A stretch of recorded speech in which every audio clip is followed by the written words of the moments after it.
श्री भारतीय दिगंबर जैन त्रयोग आश्रम में विराजमान है मूल नायक श्री 1008 आदिनाथ भगवान की अति मनोज्ञ एवं अतिशयकारी प्रतिमा। माना जाता है कि भगवान की इस पुण्य छवि के दर्शन मात्र से ही भक्तों के सभी कष्ट दूर हो जाते हैं और उनकी सभी मनोकामनाएं पूर्ण हो जाती हैं। यहाँ आने वाले दर्शनार्थियों के ठहरने के लिए सभी सुविधाओं से युक्त आवास की उत्तम व्यवस्था है। परम पूज्य स्थिविराचार्य श्री 108 संभव सागर जी गुरुदेव एवं परम पूज्य बालाचार्य श्री 108 मोक्ष सागर जी महाराज के पावन सानिध्य एवं परम पूज्य गणनी आर्यका श्री 105 पुनीत चैतन्य मती माता जी के मंगल निर्देशन में यहाँ प्रतिदिन भक्तामर बीजाक्षर मंत्रों के साथ होने वाली भगवान की अभिषेक शांति धारा में आप भी सम्मिलित होकर अपना कल्याण करें। निवेदक श्री भारतीय दिगंबर जैन त्रयोग आश्रम कमेटी, अधिष्ठाता श्री प्रदीप भैया, अध्यक्ष श्री नरेंद्र कुमार जैन गुड़गांव, कोषाध्यक्ष श्री पदम सेठी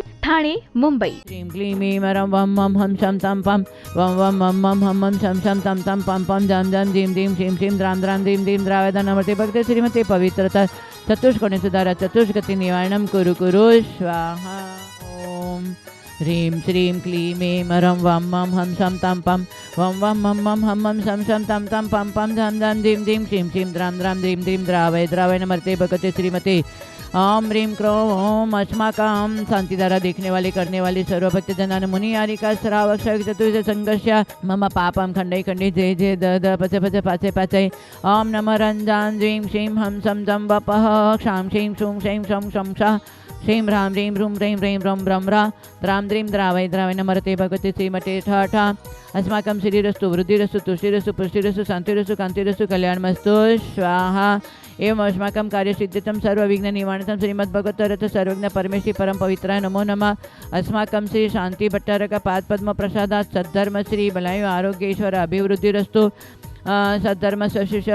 परशिष्य वर्ग प्रसिद्धंतु न। ओम नमरते भगवते श्रीमते श्री आदिनाथ तीर्थंकराय पद्मप्रभु पार्श्वनाथ महावीर चतुर्थ तीर्थंकर जिनेन्द्राय नमो नमः। ओम नमरते भगवते प्रश्नास्य दोष कलमशा दिव्य तेजमते श्री शांतिनाथाय शांतिकराय सर्व अभिघ्न प्रणाशनाय सर्व रोग अपमृत्यु विनाशनाय सर्व परक शुद्ध विनाशनाय सर्वारिष शांतिकराय। ओम ह्रां ह्रीं ह्रूं ह्रौं ह्रा अस्य अवसर नम अस्माकं सर्व शेखनम शांतिधारा देखने वाले करने वाले सर्व मुनि आरिका सर्व चतुर्विध संघर्ष मम सर्व विघ्न शांतिम गुरु गुरु तुष्टिम पुष्टिम गुरु गुरु स्वाहा। ओम ह्रीं श्री पायुष्नाथ दंड पद्माति सहिता ठमला हरिओम स्मान स्मय स्मो स्मय स्मा कलिकुंड दंड स्वामी नतुल बल वीर्य प्रकमाय। अस्माकं शांतिधारा देखने वाले करने वाले सर्व भक्त जनाना मुनि आरिका श्रावक श्राविक चतुर्थ संघर्ष श्री पदम चंद्र दंदादेवी अमिता ऋतु पंकज दीपिका अनया आव्या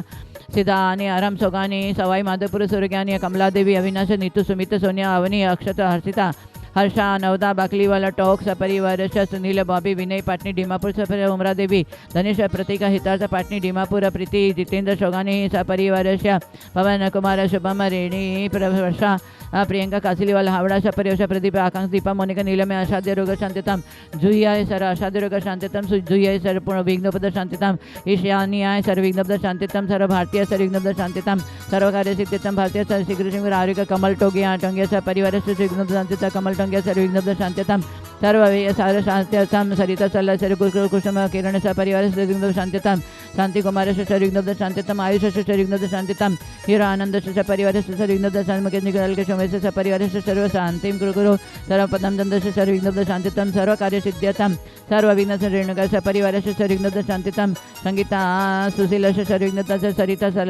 दिलीप सर विघ्नोपद शांतितम तीर्थगंध सपना ज्ञानेश सर्व विघ्नोपद शांतितम सर्व कार्य सिद्धितम अस्माकं हीरो आनंद सपरिवार जीतो राजेंद्र सपरिवार संतोष हेमा औरंगाबाद सपरिवार वीणा छिंदवाड़ा सपरिवार सर विघ्नोपद शांतितम चंद्रप्रकाश ममता सर विघ्नोपद शांतितम सर्व कार्य सिद्धिंच गुरु गुरु सर्व साकिन्यादि मम त्रियोगाश्रम सानी संभव सागर पूर्णतया आरोग्य प्राप्ति समाधि सदवृत्तम साकिन्यादि भयोपशमन गुरु गुरु आत्मविद्यां रक्ष परविद्यां छिंद छिंद बिंद बिंद रूम फट। ओम ह्रीं श्रीं श्रीं हंसा नमर्यंताणं नम सिद्धाणं नम ऐर्याणं नमो जानम नवलेश्वरशावणं नम जनानं वैजनानं परमजनानं सविजनानं अनंतजनानं कोटविदनं बीजविदनं नम पादानुसारणं मम समिण सुदानं नम संविधानं पत्यविधानं भयविधानं उजुमदिनं विलंबदिनं नमो अभिनदशमन चौदशपर्ण मट्टंगमा निमित्त कुशलानं वीडिपतानं नम विद्यानं नम चाननं पण समणानं आगासगमनं नम आसुविसानं नमो डिट्टिविसाण नमो गतवाणम दित्तवाण दत्तवाण मातावाणम गौरतवाणम गुरुगुणानम गौरपरकमणम गुरुगुणममेणम नमो अमो सेपतानु खेलो सेपतान जल्लो सेपतान रिट्टो सेपतान सोवो सेपतान नमन बलि नवसे बिलिन नमो काय बलिन नमो खीर सविन शपि शवण मौर शवणम नमो अमिण सविनम अक्षिणमान सन वडमान ससिद्ध दनानम नमो भयवदो महदि महावीर वडमान बुद्धिऋषिणम राम ह्रीं ह्रूं ह्रौं रा अस्यौसा प्रतिचक्रे फट् विचक्राय ध्रौं ध्रौं नमः अस्माकं सहस्रराकेश भाभि तरयश पूर्वीय सर्विघ्न शांतितं सर्वकार्यसिद्धितम् अस्माकं सर्वसेवकानां सर्वशान्तिं तुष्टिं पुष्टिं सर्वकार्यसिद्धिं च गुरुगुरुं ह्रां ह्रीं ह्रूं ह्रूं ह्रीं ह्रीं ह्रौं रा अस्यौसा समदर्शन ज्ञान चारित्र्यभरीं नमः सदा स्वाहा ॐ ह्रीं श्री आदिनाथ जिनेन्द्राभ्यो नमो नमः ॐ ह्रीं श्री शान्तिनाथ जगत्शान्तिकर अस्माकं सर्वविघ्न शान्तिं गुरुगुरु ओम ह्रीं श्रीं क्लीं श्री कमठोपदित श्री पार्श्वनाथ जिनेन्द्राय नमो नमः ओम ह्रीं श्री चतुर्सिद्धतंग जिनेन्द्राय नमो नमः संपूजकानां प्रतिपालकानां यतीन्द्रसामान्य तपोधनानां देशस्य राष्ट्रस्य पुरस्य राज्ञा करोतु शान्तिं भगवान् जिनेन्द्र। ओम ह्रीं ह्रूं आचार्य श्री शंभुसागर बालाचार्य मुनिमोक्ष शंभुसागर समस्त साधु संघ के चरणों में बारहमान नमस्कारो जल फलादि हरिकम निरूपामि ते स्वाहा।